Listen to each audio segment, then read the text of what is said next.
최근 몇 년간 인터넷을 뜨겁게 달군 미스터리한 괴담.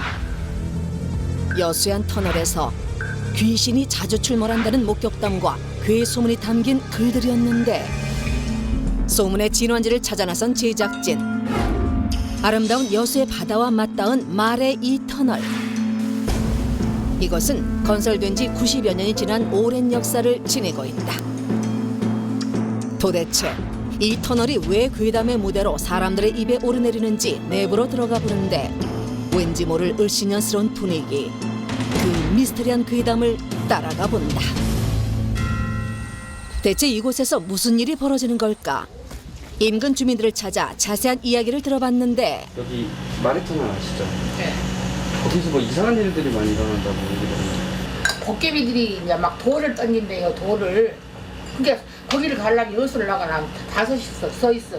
짜고 나가고 무서우니까.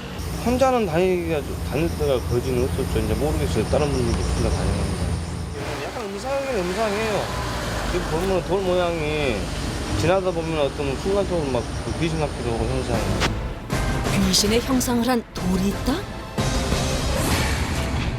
실제로 인터넷에는 터널 안에서 사람의 얼굴과 꼭 닮은 기괴한 돌에 대한 생생한 목격담이 전해지고 있었는데,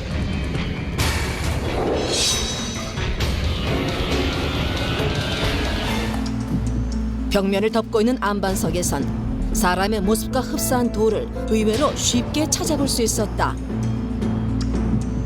그렇다면 모두를 공포에 떨게 한 귀신의 정체는 사람의 얼굴을 닮은 안반이 아니었을까? 이 말의 터줏대감들을 만나 좀 더 자세한 이야기를 들어보기로 했다. 그런 거좀 그게 뭐 무서워 못 되지. 비 나오고 그러면 굉장히 무서웠지. 뭐 장원굴이 있는데 거기에 오는데 뭐막 새카만 거 이렇게 홀고 나와 있더라고. 이제 무섭다 그러고 오는데 그래 정신이 그냥 핫질해 머리꽃이 꽂고돼서 우리는 안 배기는데 그 영감은 보라고 앞에 사람 서 있다고 그요. 야, 골 뚫는데 동네 불이 보이는데 그까지 뒤에서 같이 가자고 따라와. 헌신이. 주민들의 한결같은 주장은 귀신이 존재한다는 것. 다시 터널로 향한 제작진은 작년 9월 믿을 수 없는 일을 겪었다는 한 남자를 만날 수가 있었다. 저도 이제 그걸 직접 저 터널 앞에서 중간쯤에서 만났죠. 예? 중간쯤에서 만났죠. 터널 가기 전에 이 중간쯤에서 그 노인을. 노인이요? 네. 어떤 노인이요? 이제 그 두루마기도 있고 가쓰고 이제 삭가쓰고 그 노인이 자꾸 이제 오토바이를 돌리고 저 돌아가라 그래서 이제 나는 돌아갔었죠. 집에 와서 이제 저녁 뉴스 보니까 터널 안에서 사고가 크게 났어요. 우연이었을까? 그가 노인을 만난 날 발생한 대형 교통사고. 그로 인해 한 명이 터널 안에서 즉사하고 말았다고. 그걸 나도 들어갔었으면 죽었지 않았냐 그렇게 이제 오토바이를 탔었죠. 그게 사람이 아니었어요? 이제 처음에는 나도 이제 그걸 사람으로 느꼈었는데 오토바이를 돌려갖고 가다가 보니까 이렇게 백유리가 안 보이니까 이제 사람이 아니다는 걸 느꼈죠. 남자의 생명을 구해준 노인의 정체는 무엇이었을까? 의문점이 증폭되던 그때 다시 찾은 말의 터널에서 무언가가 포착됐다. 급하게 실루엣이 보이는 곳으로 달려간 제작진. 그런데 흰옷을 입은 여인은 터널을 지나던 여학생들이었다. 그녀들은 아무 탈 없이 긴 터널을 지나온 걸까? 막 어두침침하고 뭔가 좀 소름 돋았어. 왜 갑자기 소름이 돋아요? 그냥 좀 오싹하던데. 오싹한 공포를 안기는 터널 괴담은 우리나라에만 있는 것이 아니었다. 일본의 이누나키 터널 역시 미스터리한 장소로 일본인들의 간담을 서늘케 했는데, 크고 작은 사건들과 괴이한 현상이 끊이지 않던 이누나키 터널. 하지만 조선인들을 징용한 후 부상자들을 방치한 일본인들의 만행이 알려지며 괴담은 잦아들었다. 그렇다면 혹시 말의 터널도 이누나키 터널처럼 숨은 사연을 간직한 건 아닐까? 하루에도 수십 번 공포의 장소를 오간다는 버스 기사를 통해 단서를 찾아보기로 했다. 7번 버스가 그 터널 뭐라고 그러지? 아래 터널. 예. 7번 버스.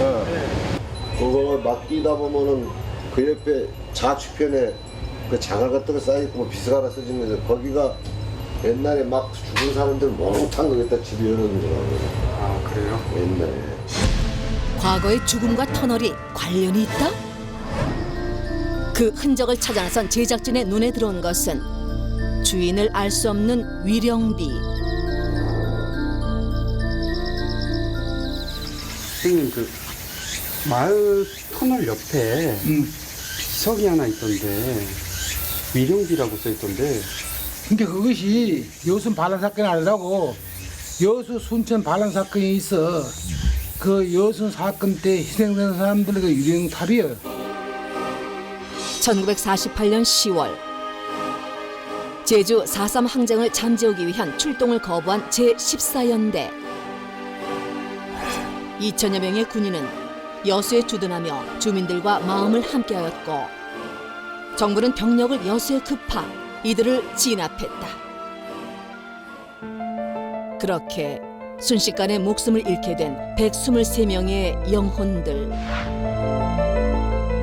터널 주변에는 역사의 뒤편에서 아픈 사연을 간직한 사망자의 묘지가 곳곳에 남아 있었다. 여순 사건 때 이렇게 이곳에서 많은 사람이 희생되고 난 다음에는 여기서 밤마다 아주 곡성이 크게 들렸다는 얘기도 많이 있었고요. 지금 또 이렇게 나타난다 그러면은 뭐 그런 게 아닌가. 뭐 그때 원원들이 아직도 우리 좀 이렇게 한번 다시 한번 조명 한번 해달라고 하는 뭐 그런 소리로도 이렇게 저한테는 또 그런 의미로도 들려오네요. 실체를 알 수 없는 괴담과 더불어 공포의 터널이란 오명을 갖게 된 말의 제2터널. 하지만 흘러간 역사의 뒤안길에 묻힌 젊은이들의 영혼은 어느 누가 달래줄 수 있을까?